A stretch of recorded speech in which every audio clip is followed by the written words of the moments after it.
Okay, go ahead. My name is Ma Mazzoni, and I'm going to try to tell you a little story of the life here in Brooklyn. My mother and father came from Italy, I don't remember what year, and they landed in Gloversville, New York. I really don't know where that is. There they met, they married, and they had a son, Joseph. In 1919, my grandmother had bought a house on 78th Street and 17th Avenue, house number 1713. So my mother moved there. When she moved there, I was born. 5 years later,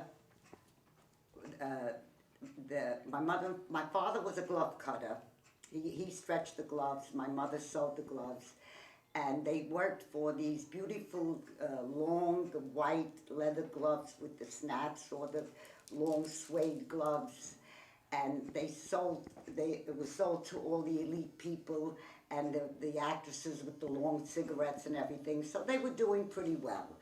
So when I was 5 years old, they bought the house that was 3 houses away from my grandmother, house number 1717, and we had beautiful furniture, baby grand piano, everything was going very nicely, and the neighborhood then at that time was beautiful. Every house had rose bushes in the garden, and there was no supermarkets. There was one grocery store, one bread store, one vegetable store, and every day the horse and wagons would come with the wagons and bring the milk, vegetables.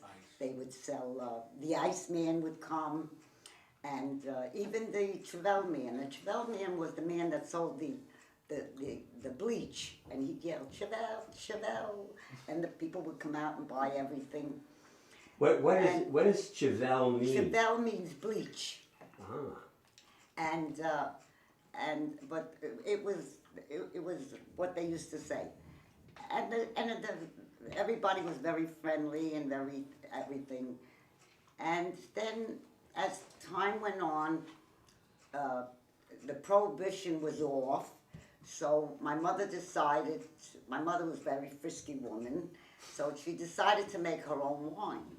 So she bought a press, and she put it down in the basement, and bushels of, she would buy bushels of fresh grapes, and she would do with the press, and she would make the wine. And every year she would make two cases, barrels of red Burgundy, delicious red Burgundy wine. By the time I was 8 and my brother was 9 and my mother had 2 more children, we were now 4, she said to us, "Well, children, now you have to come down once a year and we're going to have to siphon the wine into the bottles." And she took us down at 8 years old. I went down and put the pipe into the barrels and siphoned the wines into the bottles. Of course, that day we all got drunk and we were sick and we threw up. But since then, never got drunk on wine again. And that was the year of that. Then things started, then the Depression came. Hold it. Wait, stop. Okay, anytime you're ready. Okay, well, then the Depression came. And of course, the bakers worked, the seamstress worked, but who was going to buy beautiful long leather gloves? So my mother and father both were out of work, and things got bad. We went on welfare for about a year, and things were getting kind of hard. And let me think what happened then. How many children at that time? So the Depression came, and things got worse and this and that. And of course, there was never meat on the table. So my mother had a beautiful voice. So someone from the radio came over and said to her, "I would like to give you $15 for one song to sing every Wednesday at 4 o'clock." Now at that time, Italian ladies couldn't sing on radio. It was terrible. So my mother said to them, I changed my name from Olympia to Rosa La Rosa. And on Wednesdays, every Wednesdays, she went and she sang Tornerai or whatever, those Italian songs. Beautiful with the music and everything. And this went on for about 6 months. And we had meat on the table again. So one Wednesday, my father was sick and was home. She said to my father, Giannetti, today, she used to call him Giannetti, his name was James. Today you listen to the radio to Rosa La Rosa. I said, Ma, don't make him listen. She said, shut up, she tells me. Well, anyway, comes at 4 o'clock, we put it on. Of course, she's on radio with the music. She sounds great and everything. So everything was fine. Now she comes home. Oh, Giannetti, she says, how you like a Rosa La Rosa? He said, oh, beautiful, you know. She says, I sing like a Rosa La Rosa. So go ahead. No, go ahead. This is a good part. I sing like a Rosa La Rosa. He says, all right, I'll leave you sing. I sing it, look, and she sings. Of course, without the music, it don't sound the same. So he says, you don't sing like Rosa La Rosa. She says, I'm a Rosa La Rosa, I'm a Rosa La Rosa. There went her job, there went the meat off the table. And then It was an insult. It was an insult. It was like you were a floozy to be a singer. He had to quit. You know. He made her quit. He made her quit. Because that was terrible that she said. Floozy. So otherwise she was a floozy. And that was the story of that. Then... Well, the kids growing up. No, then what happened, she finally lost the house. So we moved from house to house for a couple of years. By then she had 8 children. So now we came into this neighborhood. Now this neighborhood was beautiful. It had all trees. There was no parkway. The teenagers would go on 17th Avenue, and the girls would watch the boys dive off the rocks. On Bay 11, where the market is and where my dime saving bank is, was a pond.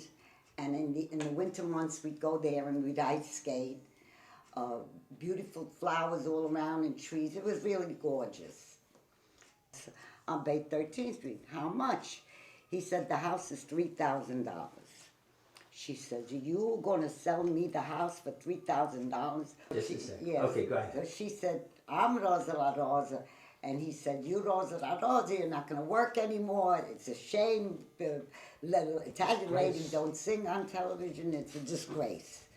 So that was that. And then we decided my mother just lost the house, and she decided to move in this area. And she found a house on Bay 13th Street, and she took me to this lawyer's store or house or whatever. I don't know whether he was the owner or the lawyer. And she said to him, I want to buy the house on Bay 13th. How much? And he said, the house is $3,000. She said, $3,000? You're going to sell me the haunted house with no windows, with no pipes for $3,000? I give you $2,000. Well, anyway, bargained back and forth. He finally agreed to sell her the house for $2,000. So he's writing all the papers and everything. So she says, and now how am I going to pay you? So he says, you give me $50 down and $50 a month. So she gives him another argument. You're going to make me pay $50 down? I give you $15 down and $15 a month. Well, the guy got so frustrated, he said, okay. She opens up a bag. She takes out $2. She puts it on the table. And she says, lend me $13. He just put his hand in his pocket, put the $13 on the table. She signed the contract, and she bought the house. $2 down, $2,000 and $2. And that was the story of the house. Now, when we moved in this area was like the elite. On Bath Avenue, there was a trolley. On 86th Street, there was a trolley. And under the tracks on 18th Avenue, there was 3 trolleys. In the winter, they were the closed trolleys, and in the summer they were the open trolleys. And for a nickel, everybody went to Coney Island. And then what else did they have around here at that time? The hotels. Oh, and down by the 17th Pier, which was 17th Avenue, we used to call it the 17th Avenue Park. There was a hotel called Maze, which was the Red District area at that time. And things just evolved from that. And then later on, the trees started to go. They started to build the parkway. Well, there was no Belt Parkway. There was no Belt Parkway, so they started to build the Belt Parkway, and this was maybe in the 30s. Yeah. And then what happened then? And then around that time, of course, I met John, and we kept company, and we got married during the war. Before that, can I interrupt? Before that, you know, you were talking about how she was a cipher, and you know, the ciphers really rarely got drunk, and she always did this thing. You know, she used to cipher one wine to another, and she was very, very strong about it. And you know, her brothers were young at the time, and her brothers were always trying to go pick up girls. And don't forget, she's the only sister with her 8 brothers. Oh. So I'm gonna let my mother tell the story now. So they used to take her out because there was no dances to take my mother to a dance. She'll tell you the rest. Yeah, well, at that particular time that John was talking about, that I was 14 and my brother was maybe 17, and the boys, he had 5 friends, and they would all practice special dances, and they used me to practice on. So I did the Lindy with this one, and the Mama with this one, and the Polka with this one, so he said to my mother one day, you know, on 17th Avenue they have little clubs, and we're going to go dancing, and we can't take her.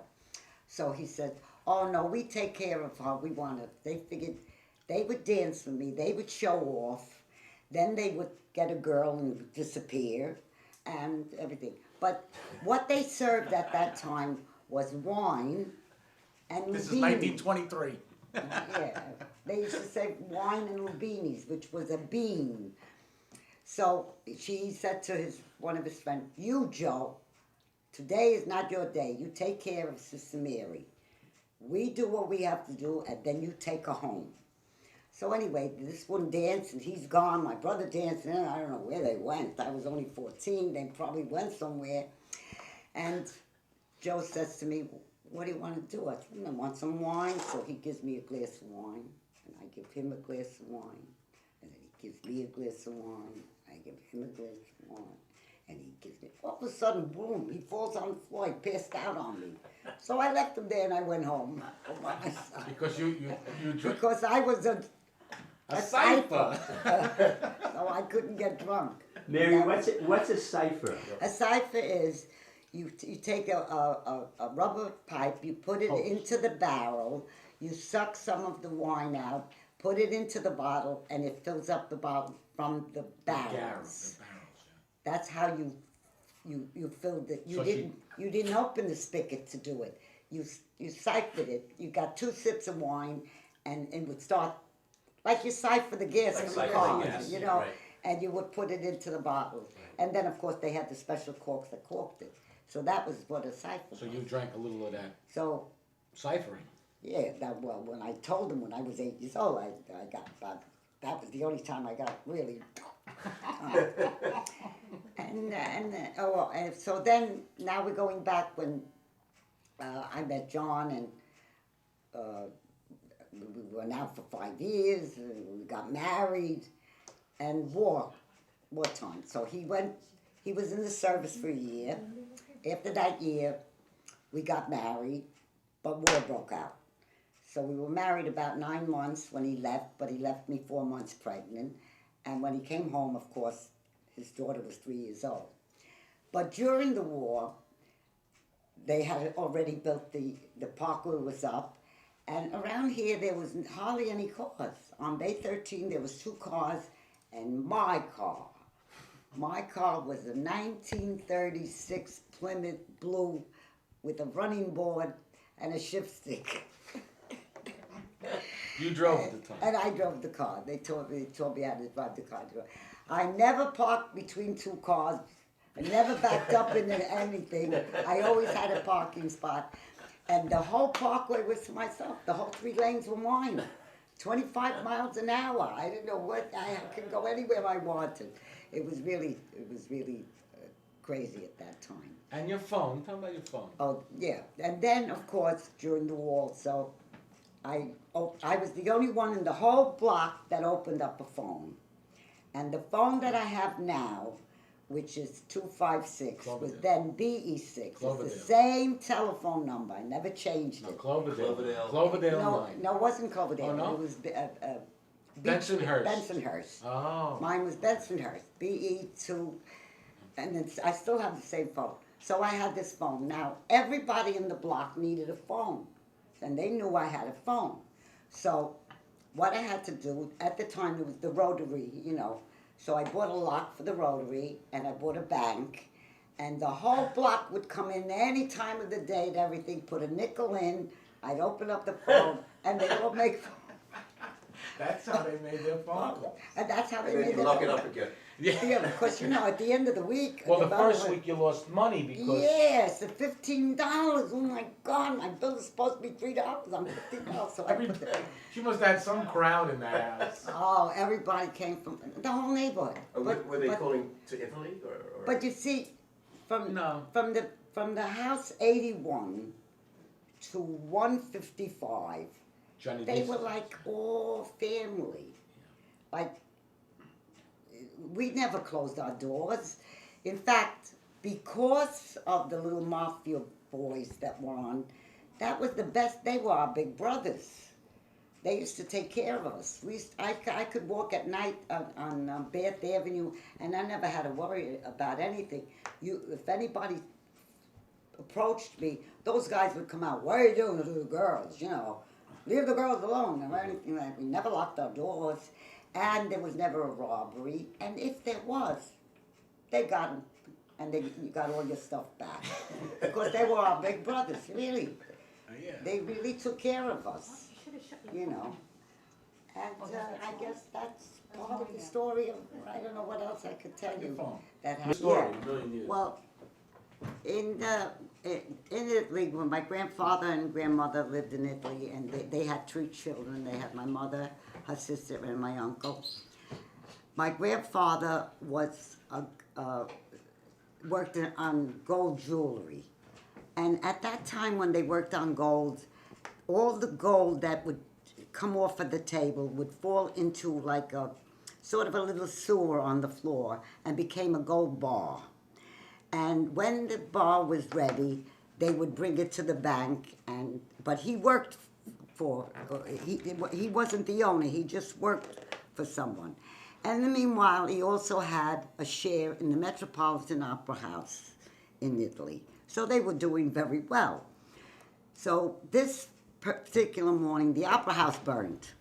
So my grandfather took the gold bar out and he gave it to the assistant and he said, bring the gold to the thing while I go to see about the fire. The assistant ran away with the gold. My grandfather lost his gold. My grandfather lost a share of the and they didn't know what to do. So because his sister was living in America, his sister said, come to America and start again. And that's how my mother came to America. As far as my father, I really don't know how he came, because he was 10 years older than her, and he had been here for at least 5 years before that. But they did meet in Gloversville when they worked on the gloves, and that's how my family came. That was the story. And that's from Naples? Naples. They both lived in Naples, but they didn't know each other at the time, you know. And that's it. And how did the cousins come here? I mean, were there a lot of cousins that came at the same time? No, because my father was the last Della Monica, and he had 8 sons there. So now he's got 140 something Delmonicas. There's 117. 117. There's 117 Delmonicas. And he was so worried that when she had her first miss, my mother said, "Oh, I want my son, I want my son." And here we are. And that's it. What else can I tell you? Well, there's a lot of stuff about your parents too. You know how Grandma was pregnant all those years and with all those children. I'm just saying, you know, and how the house was haunted. Tell them about the way Depression. during the Depression how the story of the quarter with the pan. That's a good story to tell because this explains how. Okay. Well, my mother, because my mother had all these kids and they always wanted money. One day, one of the children robbed a quarter. So my grandmother said, "Well, everybody sit around the table and we're going to find the one who robbed the quarter." So she took the black frying pans. You know how the black frying pans are. They're very dirty and black on the bottom. She says, "I want everybody to close their eyes and rub their hands on the frying pan. And the one with the dirty hand is the one who robbed it." So she closed the light and we all rubbed our hands on it. And everybody except Armando had the dirty hands. So Armando was the robber. He never put his hands on the frying pan. Put his elbows and to push against the pan, and everybody, when the lights came on, he was the only one with the white hands, and she smacked him. What did she do? And that's how we found out who was She gave him a couple of cracks, right? Yes. Well, I'm just saying. Then you talk about how you stayed in your house. In the haunted house. In the haunted house, First moved in the haunted house. And the bungalow. When we first moved in Bungalows. the house here on 13th Street, my mother said to me, "You're the only girl, so I'm going to give you your own room." So she gives me the room, and I go to sleep that night. It was July, and I'm looking at the stars. There's a big hole in the ceiling, and beautiful. I'm so happy. I said, "I got the best room in the house." Do that again. Could you talk about the stars again? There were stars in the sky, and the beautiful smell, the fresh air, and the flowers outside. And I said, "Oh, this is great." But two days later, it rained. My whole bed got wet, and they had to get out of there and had to go. But my mother had a cousin who came to live with us. His name was James or Gennaro. So she says to him, "Why, you live all alone. You don't live all alone. You come with me. I give you a room. I give you food. I give you everything." So she made him come to live with us. And he lived with us for 5 years. But he was the handyman. So he put the roof in, he put the pipes in, he put the windows in. He put him in, and a couple of my brothers. He fixed the whole house. And but he never worked. He ate on my mother, and he never. And then he got confidence of the house. So one day my mother made a nice fish, and he said, "You didn't flavor it right." So she said, "You don't work. You're miserable and you're superbo. And you don't work. And you don't like my fish. Get out." And she threw him out after he did all that. After 5 years. After 5 years, and he fixed the whole house. She threw him out. Remember that, Neil? My mother serves your fish. Do you like it? Johnny Boy said, when the landlord would come to try and occasionally get money, your mother would bribe him with platefuls of food. And, No, that was the. She had Mr. Rosenbaum. He was Rosengard or whatever. He used to sell things to her, sheets and this and this and that. And he would come. He'd say, "Today you have to give me $5. Oh, I give you a nice cup of coffee and this and that, and bring me 2 more sheets or 2 more things." I don't know. In fact, when she passed away, she owed him about $700. And he went to Papa and he said, Mr. Delamonica, your wife owed me this money, but I don't want a penny. He didn't want a You don't want to get jinxed. he didn't want a penny from her. You know, She was kind of a frisky she was woman. she had all those children, so she you know, she had to work her way around things without the money. Then You know. the summer of 48, I think just before you were born, she decided to buy a summer home up in the Catskills.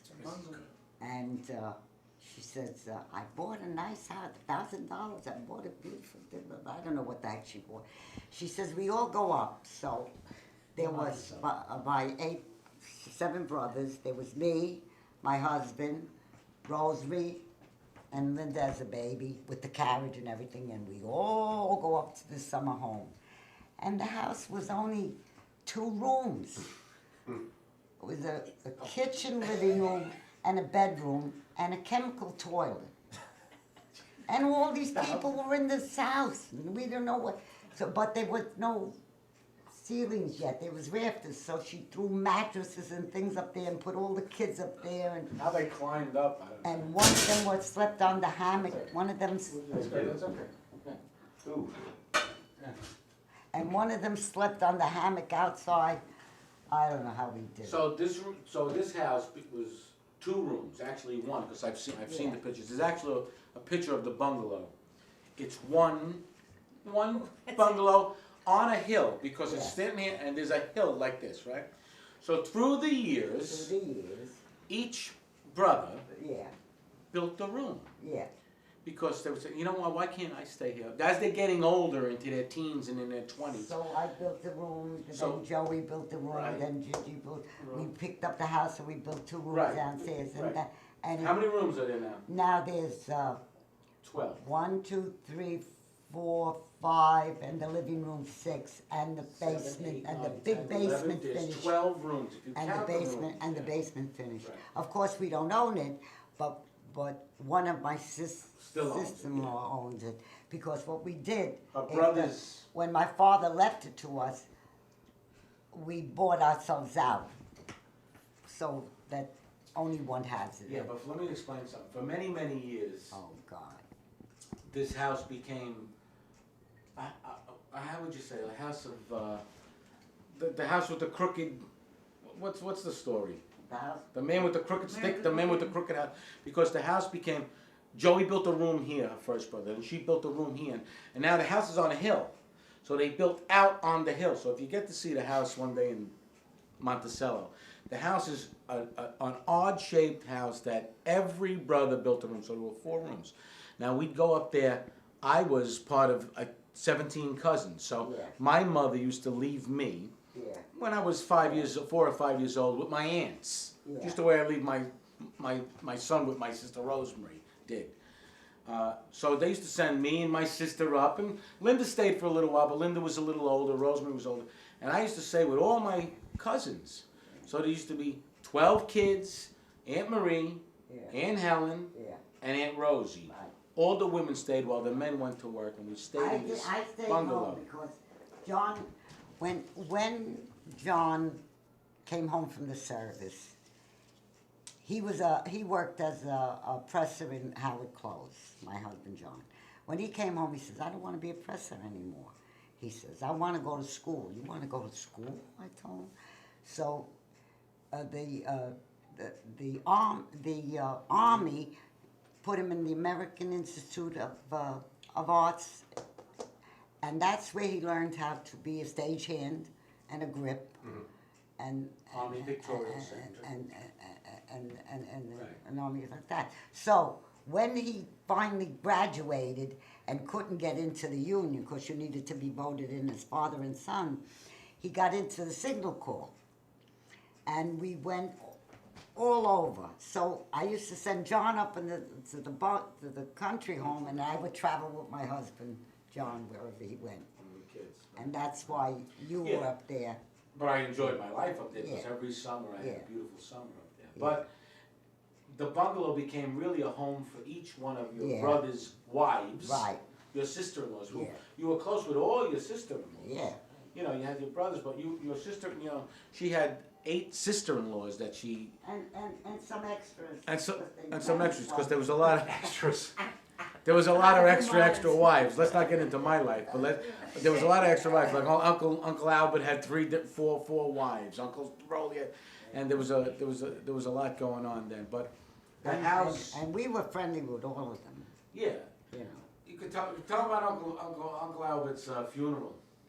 Oh, my brother Albert was very handsome. He looked like Errol Flynn. So he was a really good-looking boy. And of course, he got married very young at 17. And he was a cheater. And he had a few girls. And in fact, while his wife was pregnant, the other lady was pregnant, and they had babies together and anything like that. Well, at 42, he gets a heart attack and he passes away. So he had been living with a woman, so now the funeral comes. So they make me the maitre d' of the funeral. So over here at the left-hand side was all the Delmonico's Marie. On this side was Liz, the second girl, the wife or girl he lived with, Liz. And over here was his new wife, the 20-something-year-old who was young Marie. So every time they come in, they say, "I'm Marie. Liz, you sit over there. You sit over here." I don't know where to sit those people in the funeral parlor. And then the children start to come. So what happens? One of my nieces come, and another one comes, and they're twins from different mothers. They look so much alike. They really look like twins. So they looked at each other, and instead of sneering, they were all hugging, and all the kids are hugging and kissing, and it was like a big party, and they all met together. And that's what happened at the funeral. That was a crazy funeral. Well, talk about your brothers. Give us a story about Uncle Joe, because now here's your oldest brother, and tell him the story about the knickers. Remember with the candy? Well, when we were young, Look over here. when we here. were young and Wait, we would Just- go, we used to go, my mother put us in Catholic school. Catholic school, the four of us, You wanna was like free. people? What school? Catholic school was Lady free. of Guadalupe, at that time when I went to school, was free. So we used to go to school. And what happened, my brother knew that I didn't want to be late for school, because I never missed a day of school. So he said to me, "We're going to the corner to Mr. Cohen's." And he said, "You got to buy 2 cents, the nigger babies," they used to call them, or chocolate babies. That's what they called them at that time. And take your time. And he had knickers. And the knickers had, in his pocket, he had holes with these knickers. And I would say, "I want 2 cents, nigger babies." "No, I don't want the chocolate babies. Give me the Tootsie Rolls." "No, he's trying Stole. to. And meanwhile, he's robbing all the candies, and he's putting them in his pocket, and he's walking out, and the candies are making noise. Because the candies and those Candy were bears were paper. making noise. Yeah. But many years later, when we went to visit Mr. Cohen, me and my brother one day, he said, "Joe, I remember you used to rob me every day."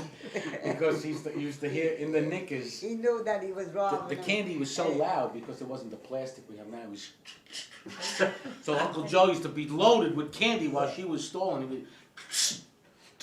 He was trying to get out the store. Yeah, He couldn't go fast, right? He used to tell me stories, Uncle Yeah. Joe. crazy things that happened. That was another. But Uncle Joe was the oldest, He was the oldest. and he really took care of everybody then. Yes, You know. he was the. Oh, another thing, you have to remember, when we first started to work, my brother and I, we went to work with my father. This was, maybe I had just graduated, 15 or something. Then they gave you, it was $1 a day. I remember I got $8 a week. I sold 3,000 bows a day and got $8 a week. Bows. That's what they pay, bows on the gloves. My brother helped. But we never got money. At the end of the week, we got a quarter. Because my father would take us, would pay for the car fare, would give us lunch, and a quarter. And we did that for 2 or 3 years until we broke away. I went to Max Meyer Gloves, and Joey went somewhere else. And we started on our own. $8 a week. And you only got a quarter. I only got a quarter. Yeah, but when I worked for Max Meyer, I started at $12 a week, and it cost me a quarter a day. 5 cents to go, car fare, 5 cents to come, two hamburgers, a nickel each, and a 5-cent soda Where was this place? in Williamsburg. So I needed a quarter a day. Right. So I was rich for $12. In 2008, I need $25 $25 a a day. day. Just for lunch. I need $10 to 25, go to work. 25 cents. And- In I'd say 48 or like that, John had come home from the service and everything, and I said, we started to go out and everything. So everybody was smoking. My girlfriend at 13 was smoking. I wasn't smoking. I was 28 years old. So I said, somebody gave me a cigarette, and I said, oh, gee, I look so sexy with the cigarette. And I got So for 58 years. the pack was 10 cents, and now $7 for the same stupid pack that I got stuck because I thought I was glamorous. Used to make $8 a week. It's a pack of cigarettes. Oh, it was 10 cents a pack when I started. Started on Chesterfields, went into Paul Malls, and now I'm on these more salt. So when are you gonna quit? 100. Maybe the day When she's before I 100. die. When she's 100. When she No, gets I 100. cut down a lot. I really cut down a lot. I did. My doctor don't like that. So then Uncle Joey was first, and who was the second boy? Then my brother Gigi, You Now, now she you was talk second, about and you were second, I was second. And then Gigi? And there was Gigi. now Gigi, Gigi was, a comedian. he was a comedian. He was That's a what I good get. dancer, he was a comedian, he was everything. I think he was one of my favorites, Yeah, of the brothers. My brother Jimmy. I like Daddy. And he did a lot of crazy things. Yeah, He went to war, yeah. and he had a problem there. When I don't know how long he was in the Korean, not the Korean War. Was it Korean or Chinese? What? I forgot where he was. It was Korean. the Korean War. I 50s, think it was the Korean War. The Yeah. Korean War. Yeah. What happened? There were 5 best friends left of the crew, and they were almost ready that they were going to be sent home or what. And they asked them for to do volunteer to get the Japanese machine gun thing. So they all were there, and they had to go up a hill. He said to get this machine gun that they had to get, and they said he was always a gopher. So they said, "You go for the ammunition, and while we're all up here." So he comes down the hill to get the ammunition, and he hears all shooting and everything. So when he got up there, they were all dead. All his friends were dead. So he's yelling, "Kill me too, kill me too," and he landed in the hospital. But he said, his friend said that when he was in the hospital, like, he did crazy things because he was a little bit out of his mind. And he would put a cigar in his mouth and put the... So for a while, he was Cuckoo. a little cuckoo. But he was such a comedian with all of us. He made us But laugh then he got, constantly. little by little, he got better. And then he met Aunt Tina, And then fell in love. then he met Tina, fell in love, got married, and then of course there was Lulu, and I can't tell about Now, that. well, Lulu, what about the crap on the head from the, what was that Oh, I story? don't want to say that. Oh, it's a funny story. It's a funny story. That was up in the country. Up in the country. Up in the country, we had that chemical toilet. and everybody was assigned something. So my brother Lulu was assigned to wash the clothes outside the window of the kitchen. My brother Rolly was assigned to get the chemical toilet and bring it to the lake. But he was too lazy, so he dumped it out the window on my brother's head, and paper and stuff was stuck all over him. And that was a funny story. I remember that story. And then we also didn't have a shower. So what they did is they put a pipe in the sink and made a hole in the ground, and we made, under the house, there was an alcove where they made, you put a curtain, and you went under there, and that's where we took our showers, which was nice. But at that time, up in the Poconos, there was a lot of Jewish people, and they were very,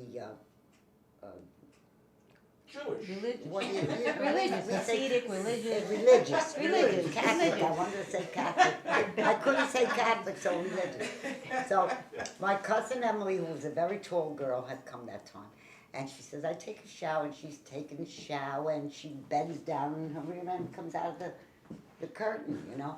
So the little Jewish rabbi, Yeah, that's the right, rabbi. he comes with me, good morning, he said, I never saw the sun in the afternoon. The moon in the The afternoon. moon in the afternoon.